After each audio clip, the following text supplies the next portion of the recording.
everybody.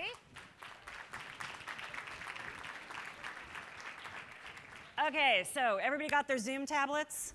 Playing with them? All right.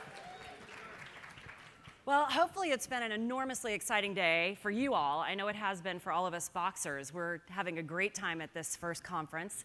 And I thought I'd spend a little time talking to you about, well, at least on the agenda, it's labeled as talking a little bit about the journey of content management and how it's gone from sucky to sexy. So I'm going to tell you a story, and along the way I'll tell you a little about me, since I didn't get much of a chance to introduce myself to you earlier. And then, of course, we'll introduce our last featured speaker of the day. So let me kind of take you back about 15 years. And I've talked to enough of you in the audience to know there are some of you that will remember these days firsthand. You know, back in the mid-90s or so, we actually saw a really interesting time in technology. We saw all sorts of different technology solutions booming everywhere around content in some form or fashion. Content management tools, collaboration tools. Everyone was talking about knowledge management. Remember that? Right? Tacit knowledge and explicit knowledge and all that fun stuff. And those tools were kind of running rampant, frankly. There were tools to do everything, and they were all separate. So you had XML management tools and document management tools and web content management tools and rich media tools. You remember all this stuff, right? And the unfortunate thing about all that was that they were all doing kind of sort of the same thing at their base core, which is helping to aggregate and distribute content in a meaningful way. But they all did it slightly differently. And so, of course, companies were burdened with all these disparate systems and silos of information. And, of course, users needed to get at this stuff from all these different systems easily, and yet they couldn't because they had to go to 6 different places. So out of this whole mess was born this concept, which I admittedly helped to create and further, called enterprise content management. Well, why wouldn't you just sort of blend all these technologies into one massive platform that solved all these problems, let you aggregate content of any kind, and mix and match what you needed for different audiences and user communities, which sounded in principle like a pretty good idea. Don't need 6 or 7 systems anymore. You can just use one. It's better, it's faster, it's bigger, it's all that, and more expensive, of course. So thus was born ECM, and we all had our struggles with that over the years, but it's turned out to be some pretty rich technology that probably most of you in the room have invested in some way, shape, or form over the last decade. And I think what was really interesting is that ECM didn't really ever materialize exactly the way it was envisioned from the outset. All those technologies never quite merged into one. Lots of them did, but not all of them. You know, think for a moment about web publishing. That's still kind of a separate process with its own separate tools, with its own set of processes specific to publishing information to websites. So that never quite made its way fully into the ECM suite.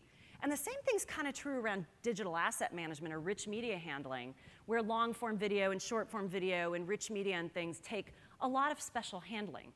Everything from full text indexing, closed caption copy or subtitle text to clip editing and all sorts of streaming demands and so on and so forth. And that too kind of remained a little bit specialized. And so ECM sort of ended up, a few of those silos kind of popped back out, and ECM sort of really ended up being most appropriate for these bet your business on it, super important back office applications that most often were very process-centric, decision-heavy, and were very much about compliance, which is a pretty tough set of problems to solve. So that ECM technology is so well suited to doing those things and is really what those systems of record that Jeff Moore talked about earlier today. So that's all great. Those systems are in use, and those are really geared toward the users that operate within those business processes, right? So kind of a select set of folks that are really working on that back office, bet your business on it kind of stuff. But the mass community of kind of the everyday knowledge worker, the people that just need to get to their stuff in a timely fashion and know they're working with current information, were not really addressed with most of those ECM systems. It wasn't really designed to be perfectly attuned to the lightweight use case of the everyday worker. And so along comes this idea called SharePoint. And SharePoint, before it really got out into the market, was going to be the panacea, right? The tool for the masses, the one that everybody could use in a lightweight form or fashion, as opposed to the ECM stuff for the more compliance and decision-heavy stuff. And then SharePoint comes out. You guys remember the term basic content services started being thrown around, and everyone was pretty excited about that, kind of the other end of the spectrum, if you will, from the other high-end solutions from ECM providers. And so we saw SharePoint hit the market, and you know what? It really wasn't basic content services. Not even Microsoft wanted it positioned that way. You know, it's pretty feature-rich, and it's got a configurable toolkit. And frankly, Microsoft wanted to see it positioned much more toward ECM. And truth be told, SharePoint with its configurations and tools and customizations and all that kind of stuff, frankly, was much closer to the same end of the spectrum that the ECM vendors were on than anything that the mass user community at this end of the spectrum really wanted. And I think that's why that whole end of the spectrum has seen adoption by select user communities where it really makes sense, but not very often is it on every single user's device or desktop. And so this kind of unaddressed masses are hungering for a solution that's simple enough that they can just get to their stuff, right? Now, take that whole conversation aside for a moment and think about the technological revolution, a lot of which Mark Andreessen and I were talking about this morning, of what was happening with the consumerization of IT in its earliest days. We started to see the emergence of mobile, right? So mobile and smartphones became much more normal and expected. Everyone's got one. Internet access is rampant everywhere. We're starting to see the emergence of Facebook and then Twitter and all these wonderful communication and social tools that help us interact with the people and causes and events and things that we care about in a way that's pretty powerful and really simple and available anywhere. So those things start to take off, and now we've got, you know, these differing expectations in the workplace where working that way becomes a big desire of that same group of kind of unaddressed masses that just need to get to their stuff. So that kind of starts to form the perfect storm. And guess when Box was born? Right about that time, when that unaddressed mass of people really were thirsting for a solution to just get to their stuff, coupled with this technological wave that made getting to your stuff a whole lot easier and a lot more interesting, and the ability to share and interact with others who care about the same stuff becomes sort of the normal way of interacting online. Well, that really is kind of a perfect storm, and I think why you guys and others like you have chosen Box, because it's that lightweight solution for everyone, for the masses, if you will, that just need to get to their stuff when they need it and know that it's safe, secure, current, and available whenever I want it, wherever I want it. And that's kind of what I see as that really interesting journey between or from, you know, enterprise, traditional on-prem to sexy, to doing something that users love to use, that they get excited about using, that is the thing that they would choose to use at home. And I think back on Jeff Moore's comment today about, why am I so powerful at home and so lame in the office, right? I thought that was a great quote. And you know, if Box does one thing, it's to make you powerful in the office and to do it with tools that people really enjoy and still be able to look a CIO in the face and say, your content is safe with Box. And that's really, I think, a great journey and a wonderful solution to this kind of unaddressed mass set of people who've been looking for something for so long, and complements the other end of the spectrum where all these bet your business on it applications remain so important and where you've invested so much. Now, my journey along this has also been, well, parallel perhaps. You know, as I said, I started with Documentum back in 1995, and I was just talking to one of my old customers, Allergan, who I've worked with a lot over the last 15, 20 years, and saying, you know, there's no bigger champion of what Documentum stands for than me. I have a ton of personal investment in what that company means and the kinds of problems that it's trying to solve. But I also couldn't be a bigger champion for Box, because I really believe in the problems we're trying to solve.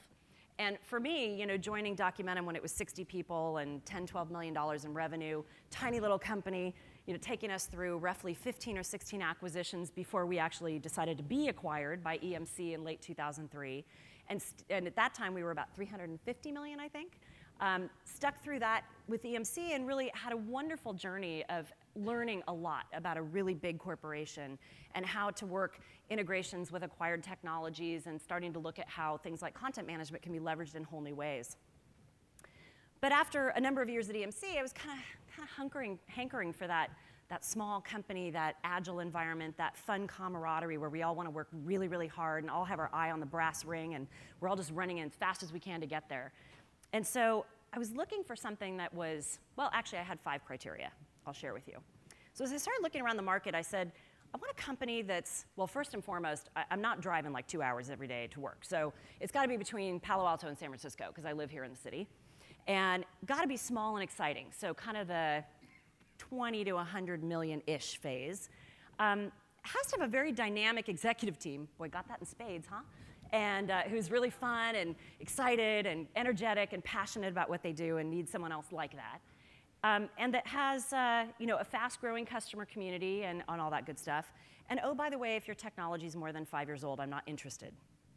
I was absolutely going to look for something new, nimble, modern, and sexy that I could be part of. And boy, did I find it in Box. So that's kind of how I got here.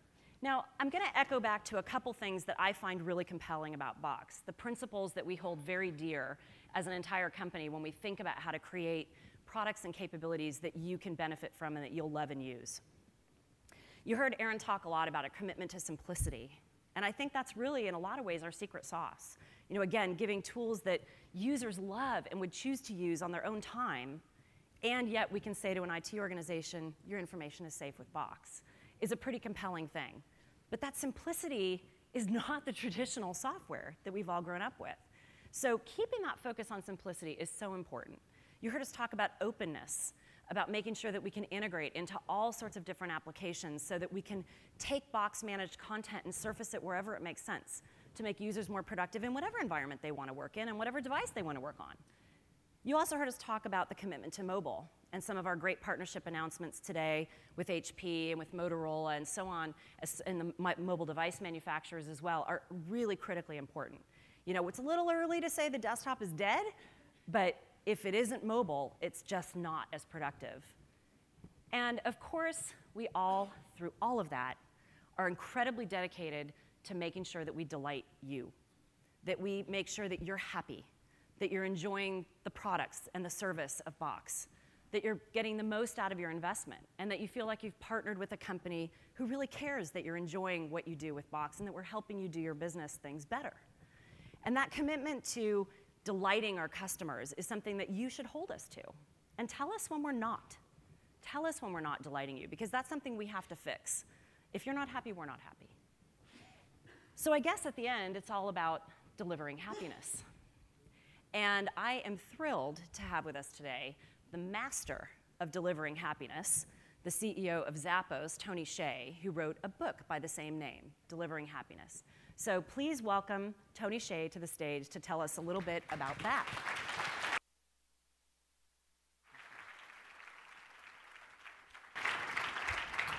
Thanks, Tony. So the book actually came out last year, and I'm just going to flip through some pictures real quick from our book tour last year. But while I'm flipping through, I wanted to take a quick survey. How many of you have heard of Zappos prior to this? And how many of you have actually shopped with us before? Okay, so very cool. So normally when I do the survey, the ratio is actually about 2-to-1 women to men. And a lot of men I ask say they haven't personally shopped from us, but their wives or significant others have. And a lot of times it's actually on their behalf. And I was giving a tour. We're actually based out of Las Vegas, and we offer tours to the public. A few years ago, I was giving a tour to an executive from one of the major record labels, and if any of you have not taken a tour, would definitely recommend you come for a tour. We'll pick you up from the airport in a Zappos shuttle. Tour takes about an hour, drop you off at the hotel afterwards. And let me just flip over to our offices. And so the tour that I was giving to an executive of one of the major record labels went through the ground floor, which is where our merchandising team is, and then I asked him the exact same question. Had he bought from us before? And he said no, he hadn't personally bought from us, but he suspected his wife had, because these white boxes would show up on his doorstep, and then they'd disappear, and he had no idea what was going on. Was she buying them, exchanging them, returning them? And every time he asked her, she would just flat out refuse to answer him and change the subject. So the ground floor is our merchandising department, and then we go upstairs to our customer loyalty team, which is our name for our call center. And we have this whiteboard there where we have all the stats from our call center. How many calls we took yesterday, percent of calls we took and answered in under 20 seconds, sales, and so on. And as I'm explaining through all the different stats, I turn around and he's disappeared. And I'm like, that's kind of weird. And so I kind of backtrack, and then I went down a couple aisles. Turns out he had actually gone down halfway one of the aisles and sat down next to one of our customer service reps and forced her to pull up his wife's account. And he discovered that she had spent over $62,000 in her lifetime. So, yeah, hopefully we weren't instrumental to any divorce proceedings or anything like that. So, actually, before getting into Zappos, I actually want to talk about what led me to Zappos. And the story actually begins with pizza. This was in college back in 93, 94. I was living in a dorm where there was 300 or 400 students in the dorm, and there was this area set aside on the ground floor, which was a kitchen area, and every year different students could take control of that area and start their own little small business. So my roommate and I, my roommate Sanjay, we decided to get into the pizza business. So we invested in pizza ovens and dealt with suppliers and hired other employees who were basically students, and then ended up, a lot of times I was making the pizzas myself. And this guy named Alfred, who actually later on ended up becoming the CFO at Zappos, this is actually how we met. He would stop by every night and order a large pepperoni pizza from me, which wasn't actually that weird because I had heard about Alfred's reputation for eating a lot. He had nicknames like Human Trash Compactor, Monster, and so on. And later on, when we became friends, I actually personally witnessed this myself. There'd be 10 of us late night at a Chinese restaurant, and he would literally finish everyone's leftovers. So not that weird, he would order a large pepperoni pizza, but then sometimes he'd come back 2 or 3 hours later and order another large pepperoni pizza from me. And I was thinking, okay, he skipped breakfast or something. And well, I found out several years later, Alfred was taking the pizzas upstairs and selling them off by the slice. And so that's why he became our CFO later at Zappos. So after the pizza business, the same roommate I was running the pizza business with, we started an internet company called Link Exchange. We specialized in online advertising, grew that to 100 or so people, and then ended up selling the company to Microsoft 2.5 years later. But what a lot of people don't know is the real reason why we ended up selling the company. And the real reason is because it just ended up not being a fun place to work at anymore, and the company culture just went completely downhill. I remember when it was just 10 of us, it was kind of your typical .com back in the day. We were working around the clock, sleeping under our desks, had no idea what day of the week it was, but it was a lot of fun and super exciting as we were growing.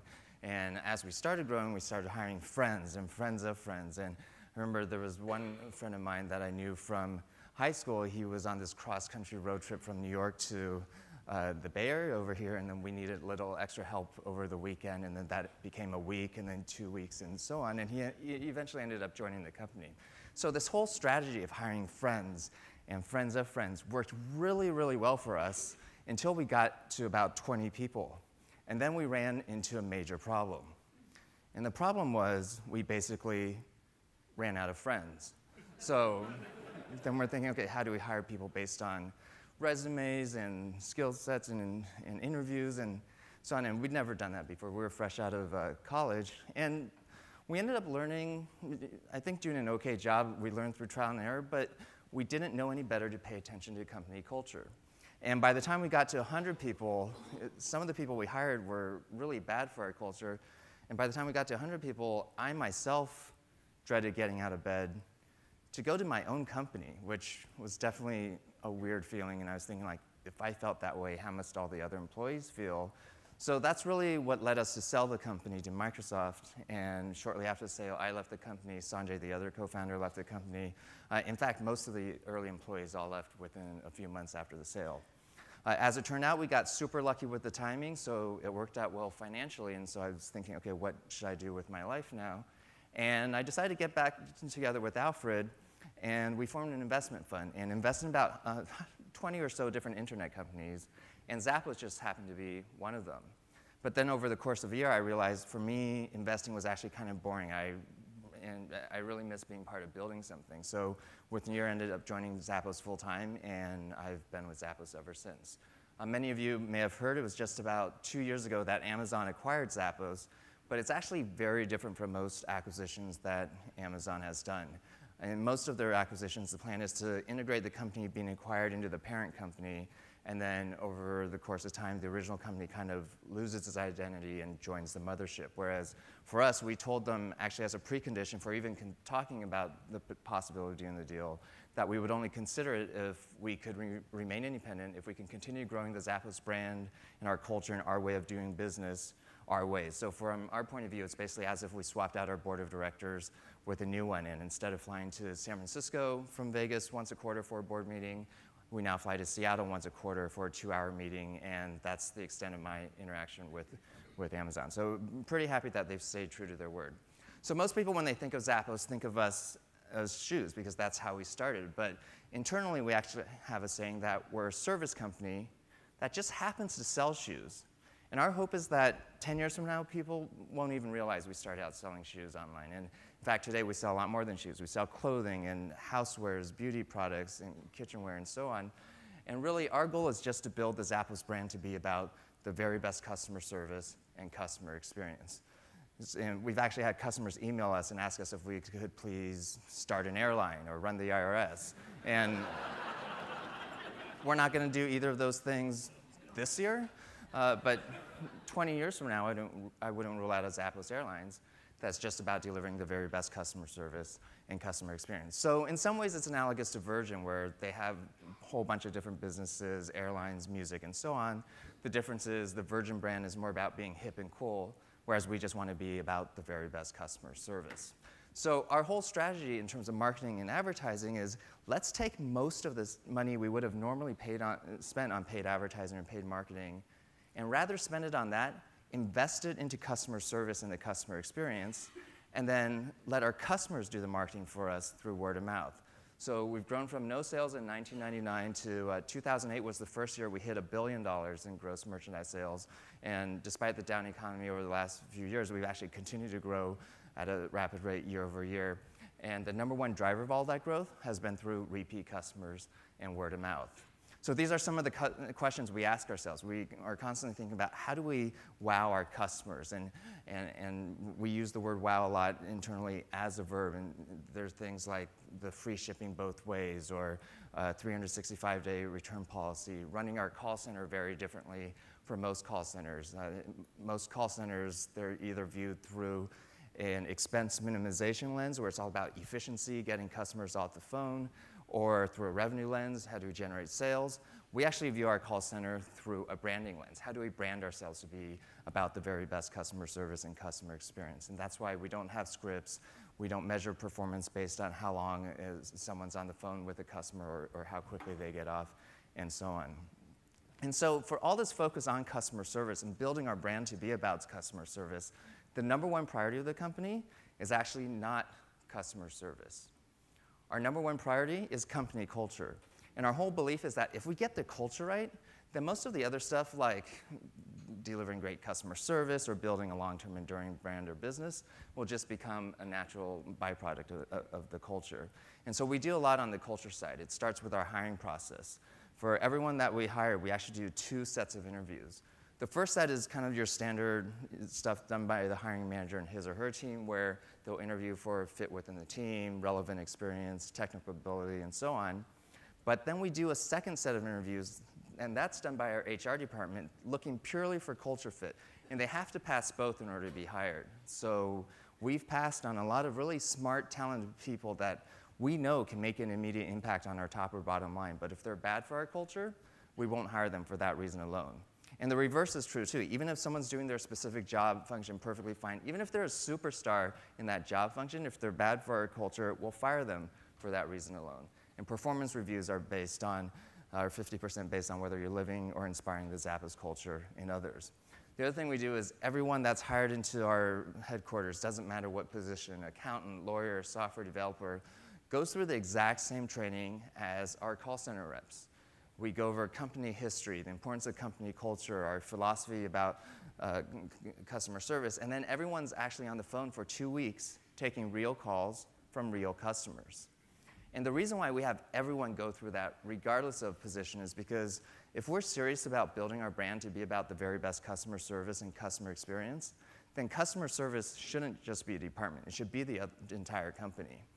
And the other great thing about that is during our busy Q4 holiday season, which is coming up, people from all different departments hop on the phones, and then we don't need to worry about hiring temps that may not deliver the same service level, or they may not be great for our culture. The other thing we do is everyone that's hired during that new hire class, at the end of the first week, we make an offer of, it says $2,000 here, it's actually now up to $4,000 to quit and leave the company right then and there. And that's a standing offer until the end of the training, and then we extend it a few weeks after that. And starting pay in Las Vegas for a call center rep is $11 an hour, plenty of other call centers. So it's a pretty significant amount of money, and the reason we do that is because we don't want employees there for a paycheck. We want employees that really believe in the long-term vision of the company and really feel like this is the right culture for them. There's also something we put out once a year called a culture book, which I'll make freely available to anyone that's interested. But basically, every year, I ask employees to write a few paragraphs about what the Zappos culture means to them. And except for typos, it's unedited. So it includes the good and the bad. So kind of like how on Amazon you might see customer reviews of products, these are essentially employee reviews of the company. We're also very active on Twitter. If you go to twitter.zappos.com, you can kind of get a feeling for what the culture of our company is like, because we have a page where we aggregate all of the tweets together. So in terms of our brand, for at least over the next several years, we have something we internally refer to as the 3 Cs: clothing, customer service, and company culture. And this is kind of the life cycle of the customer. So customers that have never heard of Zappos before, have no idea what we do, want them to know we've got a great selection of clothing, footwear, and other product categories. Once they know about that, then we want them to know we're all about delivering the very best customer service. And that's not something we tell them so much as something they experience when they see how fast our shipping is, or how easy the free shipping both ways is, or call our call center and talk to someone that truly wants to deliver a great service. And once they know about that, then we want them to know about our company culture, because that's really the platform that makes everything possible. And that's part of the reason why we actually open up our doors and offer tours to the public. So we've actually had customers email us and tell us when they get that perfect outfit or perfect pair of shoes, that Zappos is happiness in a box. So whether it's the happiness that customers feel from getting that perfect outfit or perfect pair of shoes, or the happiness that customers feel from experiencing great customer service, or the happiness that employees feel from being part of a culture where the values of the company, the corporate values, match their own personal values, the thing that we realize ties all of these 3 things together is Zappos is really just about delivering happiness, whether it's to customers or employees, or we apply that same philosophy to our vendor partners as well. So when you come for a tour, the first thing you'll see is the Zappos library. There's about 30, 40 titles in the reception area, but it's actually a giving library. One of our core values is to pursue growth and learning, and we give all these books out freely, not only to our employees, but to visitors as well. Some of the titles rotate in and out, but 2 of the titles, if you guys have not read these books, I would strongly, strongly recommend are Good to Great and Tribal Leadership. And I actually wish these books existed prior to Zappos being founded, because it would have saved us a lot of trial and error. And in fact, we even teach classes on these books to our own employees. And the reason why I think these books are really interesting and important is because the authors researched and looked at what separated the great companies in terms of long-term financial performance from just the good ones or mediocre ones. And they were actually kind of surprised by their findings. They found that the great companies had 2 important ingredients that the good ones or mediocre ones generally did not. The first ingredient was that they found the great companies all had strong cultures. And for us, we formalized the definition of our culture into 10 core values. But we actually didn't always have core values at Zappos. It wasn't until 5 or 6 years into the company that we rolled out our core values. And it was actually one of those things that a lot of us, myself included, kind of resisted in the early days, because it felt like one of those big corporate things to do. And part of the reason we felt that way, or at least why I felt that way, is because a lot of, especially bigger corporations, have these things called core values or guiding principles or so on. But the problem is usually they're very lofty sounding. They kind of read like a press release that the marketing department put out. They sound exactly the same as their competitors, and maybe you can read about it on the website, learn about it on day 1 of orientation, but then it just becomes this meaningless plaque on the lobby wall. Well, we wanted to come up with committable core values. And by committable, meaning we're actually willing to hire or fire people based on whether they're living up to those values, completely independent of their actual job performance. And when you use that criteria, it's actually a really hard list to come up with. It took us a year to come up with it, and it was, we involved the whole company. It wasn't just a few senior executives at an offsite somewhere. And so here's actually the 10 Zappos core values. And what I discovered accidentally a couple years later after we came out with these core values that I thought was really cool is if you do a Google search for any of these values by themselves and just choose one of them, in almost all cases, Zappos is the #1 search result. Whereas for most companies, pick a random company, pick a random value, do a Google search for it, and page after page after page, that company's name is nowhere to be found. So we actually have interview questions for each and every one of these values. The one that probably trips us up the most during the hiring process is the last one, be humble, because there's a lot of smart, talented people out there that are also egotistical. And for us, it's not even a question. We just won't hire them. But the conversation at a lot of other companies might be, well, this person might be kind of annoying and rub you the wrong way, but he's going to add a lot of value, and therefore we should hire this person. And that one hire may or may not bring the company culture downhill, but I think if you keep making compromises like that over and over and over again, that's why most large corporations don't have great company cultures. It's also probably the one that's hardest to actually ask an interview question for, because you can't just ask a candidate, how humble are you? And they say, I'm the most humble person in the whole wide world, hire me. So one of the ways we test this is actually, a lot of our candidates are from out of town. We'll pick them up from the airport in a Zappos shuttle, give them a tour, and then they'll spend the rest of the day interviewing. Well, at the end of the day of interviews, the recruiter will circle back to the shuttle driver and ask how he or she was treated. And it doesn't matter how well the day of interviews went. If the shuttle driver wasn't treated well, then we won't hire that person. One of my favorite interview questions is actually for core value number 4, be adventurous, creative, and open-minded. My favorite interview question in this category is, on a scale 1 to 10, how lucky are you in life? And 1 is, I don't know why bad things always seem to happen to me. 10 is, I don't know why good things always seem to happen to me. Well, we don't want to hire the ones because they're bad luck. We don't want bad luck to find its way to Zappos. But this was actually inspired by a research study that I'd read about, where they actually asked that exact same question to a whole group of random people. So they got all sorts of different answers, and then afterwards they had them do a task. And the task was to go through a newspaper and count the number of photos that were in that newspaper. But what the participants didn't know was that it was actually a fake newspaper. And sprinkled throughout the newspaper were these headlines that would say things like, if you're reading this now, you can stop, the answer's 37, and collect an extra $100. And what they found was that the people that considered themselves unlucky in life generally never noticed the headlines. They diligently went through their assigned task and eventually came up with the right answer, whereas the people that considered themselves lucky in life generally stopped early and made that extra $100. So the takeaway is that it's not so much that people are inherently lucky or unlucky in life, but luck is really more about being open to opportunity beyond just how the task or situation presents itself. So that's why we asked that question for core value number 4. One of our other core values, number 6, is all about transparency. And we really try to be as transparent as possible, whether it's to our customers or our employees or to our vendor partners. So for example, our vendor partners can log into our extranet system and view the exact same information our own buyers and merchandisers view, including on-hand inventory, sales, profitability, markdowns, and so on. We have a quarterly all-hands meetings where employees can ask whatever questions they want, whether it's about financials or what brands we're going to carry and so on. And then we actually live stream that to the public. So any of you can actually tune into our all-hands meetings to see what that's like. And when reporters come and visit our offices, we'll give them the tour.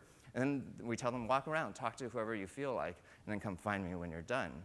And the reason we do that, we actually don't have PR training or media training and so on, is because we know we've hired values match the corporate values, and we know employees understand the long-term vision of the company. So every employee is just automatically living the brand. And so reporter talks to 10 random people. They may not have the exact same sound bites and so on, but what the reporter will find is consistency in their attitude, and more importantly, authenticity in their interactions. So that's why we allow reporters or anyone else to just walk around and talk to anyone. And so one of the reactions we'll get sometimes is, especially when you see our offices, it's not your typical corporate offices, there's decorations all over the place and so on, is that, okay, happy for you, Zappos, you made the Fortune 100 best companies to work for list 3 years in a row, but the stuff you're talking about would never work at my company. And what I found really interesting from the research from those 2 books, Good to Great and Tribal Leadership, was that they found it actually doesn't matter what your values are. What matters is that you have them and you align the entire organization around them and you commit to them. And by committing to them, meaning you're willing to hire or fire based on them independent of their actual job performance. So I'm not out here in the book. The purpose of the book is not to help spread the Zappos culture or our values to other companies, because in a lot of cases, or most cases, that would probably be the wrong decision. But the message is actually figure out values that you can commit to and align the organization around. So one of the other reactions we get sometimes, and I'll make this presentation available, is, oh, maybe this only works for internet companies or technology companies. And so we actually have a separate website and entity called Zappos Insights. If you go to zapposinsights.com, there's anything from a monthly video subscription service to you can sign up for these 1-day and 2-day seminars where companies from all over the world fly in and we help them figure out their values. And so one of the stories in there that I thought was really cool is about the Atlanta Refrigeration Company.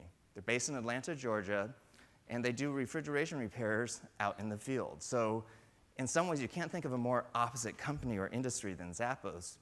And they went through, and then a few months later, after focusing on making customers happier and making employees happier, and it was really neat. They even sent us before and after pictures of their offices and really focused on company culture. They reported back that not only is everyone happier, but their revenues and profits are up in a down economy doing refrigeration repairs. So for us, it's just been really exciting to see this whole concept of happiness as a business model spread to other companies and organizations and industries. So going back to the research from Good to Great and Tribal Leadership, I said the authors researched and found that there were 2 ingredients that separated the great companies in terms of long-term financial performance from just the good ones or mediocre ones. The first one is that they all had strong cultures. The second one I actually found really counterintuitive. The second ingredient they found was that the great companies all had a vision that had a higher purpose, beyond just money or profits or being number one in the market. And the weird thing about that, and ironic thing about that, is that by actually having a higher purpose, that's what enabled these companies to actually generate more profits than their peers and competitors. So sometimes at entrepreneur conferences, people will approach me and ask me, what's a good market to go into where I can make a lot of money?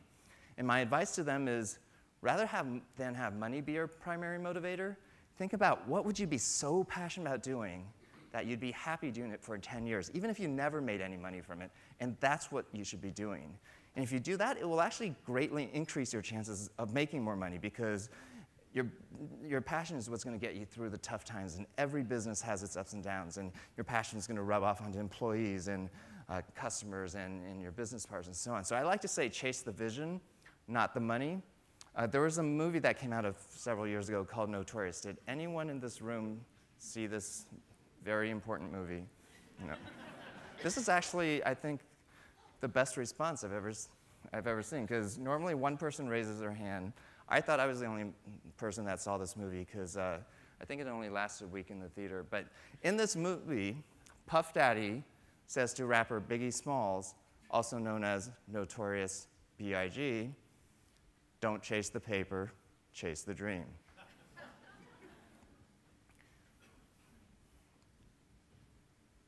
I just wanted an excuse to use this picture in a business presentation.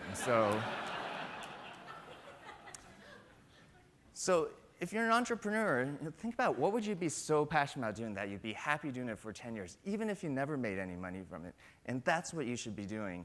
And if you have employees that report to you, think about what is the larger vision or greater purpose in their work beyond just money or profits or being number one in the market or beating the competition? There's a lot of books and consultants that talk about how to motivate employees. And kind of some of the traditional techniques for motivating employees are incentives, for example. If you do X, then I'll give you Y. And if you do more of X, then I'll give you more of Y. Or recognition is another way to motivate employees. But what we accidentally stumbled into and learned through the years at Zappos is that there's a huge, huge difference between motivation and inspiration.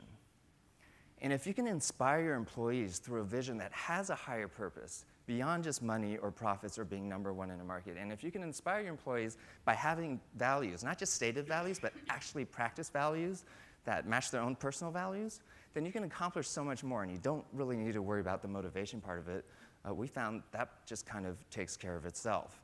So this is kind of the evolution of our brand, when you can just see how we started out just thinking, oh, let's be the market leader. And then that evolved into customer service and really focusing on culture and different types of customer service, really focusing on the high-touch type of customer service instead of just the high-tech. And then a couple years ago, we decided, actually, let's just simplify the vision, because customer service is all just about making customers happy. Company culture is about making employees happy. If we just simplify the vision into just being about delivering happiness, what will happen? And then the funny thing about simplifying the vision is it actually opened up more business opportunities for us, like Zappos Insights, which is now about helping other companies make their customers and employees happy, and is its own fast-growing division. And in fact, that's actually growing faster than the rest of Zappos. So wanted to, actually, I got to skip over a couple slides, but take a step back and actually ask all of you to participate in this one question. And think about it for yourself personally. What is your goal in life? And really think about it for yourself, because sometimes when I meet new people, I like to ask this question because it's really interesting on the kind of variety of responses that I get back. And so for some people, they might say, well, my goal is to grow a company. And then some people might say, oh, it's to be healthy. And then I'll ask them why. And so whatever answer you came up with for your own personal goal in life, ask yourself why. And then I'll get another set of answers like retire early or so I can run faster. And then I'll ask why again. So whatever answer you came up with for yourself, ask why again. And then people say, oh, so I can spend more time with family, or so I can run a marathon. But what I find really interesting is if you ask yourself why over and over and over again, almost everyone winds up with the same answer eventually. Like whatever your goal in life is, usually the reason people are pursuing it is because they believe that ultimately it'll make them happier. So a few years ago, having nothing at all to do with Zappos, this was just kind of a side hobby I was doing on weekends, I started reading all these books and articles about the science of happiness. And what's interesting is actually this field of research is relatively new. It didn't exist prior to 1998. Prior to 1998, most of psychology was about looking at people that had something wrong with them and trying to figure out how to make them more normal. Right? But almost nobody bothered to study how to take normal people and make them happier. And I thought, oh, that's kind of interesting. And as I started reading more and more of the research that's been done, one of the consistent findings in the research is that people are actually very bad at predicting what will make them happy on a long-term sustainable basis. Most people think, oh, once I achieve this or once I get this, then I'll be happy. When the research actually shows that's not true. Like look at lottery winners, for example. Their happiness right before winning the lottery and their happiness level a year later. And a year later, it's the same or maybe even a little bit lower than what it was before. So I started thinking, well, at Zappos, if we're trying to make customers happy and trying to make employees happy, it's actually not as simple as just asking them, what can we do better? How can we make you happier? Because the research shows they don't actually know. And there's a lot of science behind some of the stuff we do at Zappos in terms of website conversion, repeat customer metrics, and customer acquisition, and so on. And so if our goal is to make customers and employees happy, what if some % of the time was actually spent just reading up on the research that's been done on the science of happiness? And I was thinking, how could that help not only myself personally, but actually help the business? And so many people go through their entire lives kind of putting off that happiness at the end, thinking, okay, one day I'm going to do this thing that I actually care about or that I'm passionate about. And sadly, for many people, that day never comes because it's always, oh, I'm going to do that one day. And then of the people that do get there, a lot of them find is actually the happiness they got to is actually much shorter lasting than they kind of had envisioned in their minds their entire lifetime. So what if by reading up on the science of happiness, you can actually get to the happiness much more efficiently and faster? So I just want to share a few different frameworks of happiness that I thought were really interesting to me from the research that's been found. So first framework is that happiness is really just about 4 things: perceived control, perceived progress, connectedness, meaning the number and depth of your relationships, and being part of something bigger than yourself that has meaning to you. And what I think is really interesting is you can actually apply this not only to your own life, but to business as well.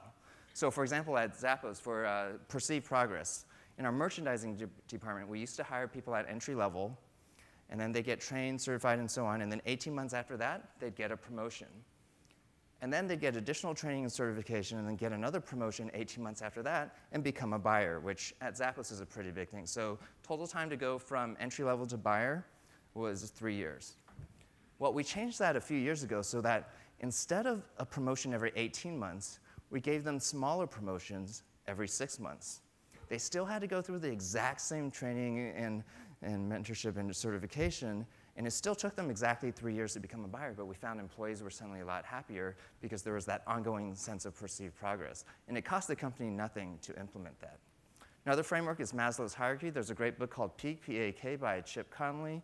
And he actually takes these Maslow's and condenses it down to 3 levels and applies it to customers, employees, and investors. So for example, the 3 levels in terms of how employees think of their work are, do they think of their work as a job, career, or calling?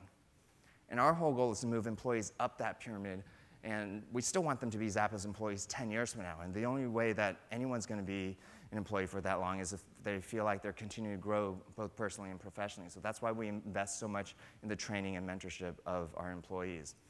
And then finally, I wanted to share the 3 types of happiness: pleasure, engagement, and meaning.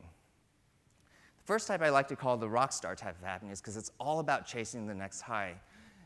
As it turns out, it's great if you can sustain it. The problem is it's really hard to sustain unless you're basically a rock star. And what the research has shown is that as soon as the source of stimuli goes away that's giving you that high, as soon as that goes away, your happiness level just plummets instantly and goes back to wherever it was before. So out of these 3 types, it's actually the shortest lasting type of happiness. The second type is called flow, and there's a book by the same name, and we've all experienced this. It's about those moments in time when you're so into whatever you're doing. For some people, it might be painting. For other people, it might be running. That time just flies. 3 hours pass, and it seems like it's only been 20 minutes. Other characteristics associated with it are you lose a sense of self-consciousness or even self, and professional athletes refer to it as being in the zone. And kind of the strategy there is notice when it happens, because it happens to all of us, just different things trigger it. And then think about maybe you should change your job or your environment or who you hang out with or where you live to have those occurrences of flow happen more frequently. And out of these 3 types, it's actually the second longest lasting type of happiness. And the last type is about being part of something bigger than yourself that has meanings to you. So for some people, that might mean volunteering for their favorite charity, for example. And out of these 3 types, it's actually the longest lasting type of happiness. And what I find interesting is most people go through life chasing after the first type, thinking if once I could sustain that, which as it turns out is next to impossible, then I'll worry about the second type, and then if I ever get around to it, I'll think about the third type one day. Whereas the proper strategy based on this research data is actually you should figure out the third type of happiness first, and then layer on top of that the second type. And anytime you experience the first, that's just kind of icing on the cake. So these are some books that I would recommend. Anyone that wants a copy of this presentation, just send me an email, tony@deliveringhappiness.com.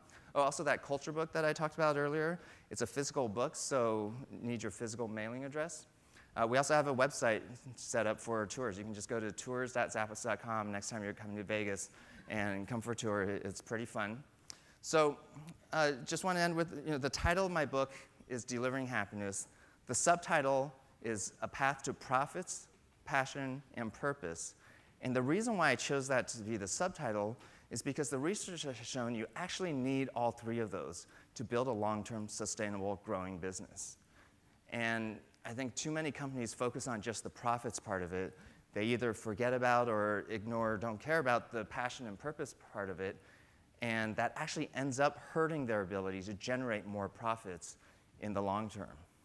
And kind of my weird aha moment was when I was reading up on the whole science of happiness research was that happiness is really about being able to combine pleasure, passion, and purpose. And so for me, that was almost kind of the sign to what kind of nudged me to actually write the book and think, okay, maybe this is the right time to really spread this whole idea of happiness as a business model to other companies and organizations and industries beyond just Zappos. So just want to leave you with thinking about what percent of your time do you want to spend reading up on the science of happiness. How can that help yourself individually and also help your business and your brand? And if the research shows that companies with a higher purpose actually generate more profits in the long term, And if the research shows that individuals with a higher purpose are actually happier, think about what is your company's higher purpose and what is your own higher purpose. And if through this presentation you've been inspired to either focus more on customer service and the customer experience to make customers happier, or you've been inspired to focus more on company culture to make employees happier, or you've been inspired just to read up a little bit on this whole science of happiness field just to make yourself individually happier, if any of those things have happened, then I'll have done my part in helping us achieve our own higher purpose, which is all about delivering happiness to the world. Thank you very much.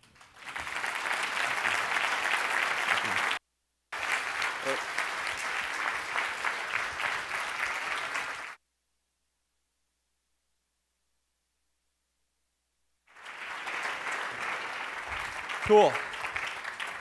Awesome. Thank you very much, Tony. That was an amazing presentation. And you said that the study of happiness what came around 1998. Is that right? So I don't know if it's any coincidence, but cloud computing services really started taking off in about 99 and 2000. So I don't know if that ties in at all. But really exciting stuff. I'm actually a major Zappos. I'm probably like a top 10 customer. I don't know if I'm on any leaderboard, but that's where we get these shoes. And you've actually saved my life a couple of times. I tend to run out of laundry, so I'll order boxers on the website. And then because of your overnighting, they get to me pretty quickly. So Zappos is really incredible, obviously changing how we think about customer service. And at Box, our vision, again, is to make our customers as successful as possible with the product and with the platform. And so we really encourage you to give us that feedback around what we can do better as a company and how we can continue to improve the service, how we can continue to improve the quality of our relationship and the quality of the technology. So we really, really welcome all of that feedback. My email is just aaron@box.net if you do have any of that feedback. And otherwise, please feel free to contact any representative or any contact that you have at Box. So really, really appreciate everyone's attendance. This is our first customer conference. We think it's been an amazing time. We hope everybody has had a great time. It's not over, obviously. We have a really exciting after party. We couldn't get, unfortunately, we couldn't get Notorious B.I.G., even though he's been an apparent theme of the event. But Third Eye Blind is really, really awesome. And again, the best part of obviously building a Box is really getting the feedback from you guys. Being the early adopters of the platform and of the service, we really, really require and need your feedback on what we can be doing. We're super excited that you guys have been so visionary to be able to implement the service and move to the cloud. So thank you so much, and we're doing our best to build a smarter enterprise. So thanks, guys. See you. Sorry.